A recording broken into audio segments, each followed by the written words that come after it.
when Bible said, my grace is sufficient for you, there is something inside me or stubborn part of me saying,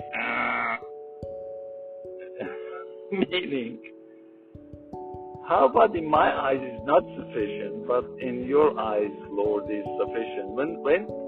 When we hear that in the scripture, when God says, my grace is sufficient for you, we always think that, sufficient means you will have plenty, you will be so happy, you will have more than enough, pressed down, shaken together, or whatever, and your life would be so easy because the Lord said it's sufficient. No. I think we just need to ask the Lord to really help us to understand what does it mean when He says something is sufficient. That doesn't mean it's enough for us, but it's sufficient for us.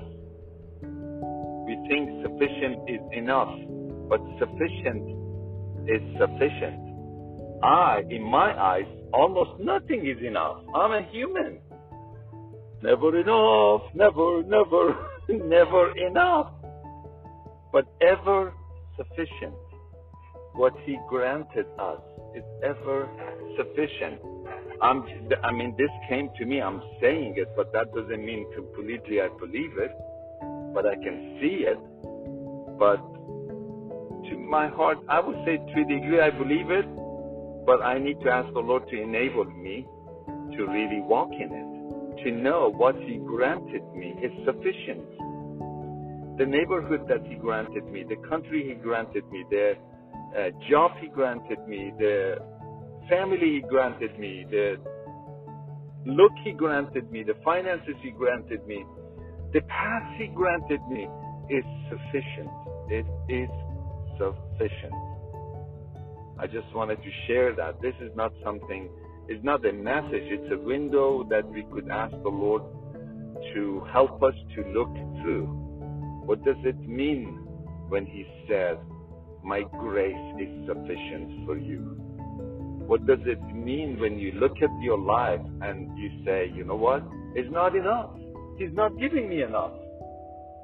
But you know what? Maybe we shouldn't look at the things that they are whether enough or not, but whether they are sufficient or not. But you know what? When the Lord gives us anything, it is sufficient. Why? Because He lives in us. Why? Because His grace is sufficient. And that should be enough for us. That's all.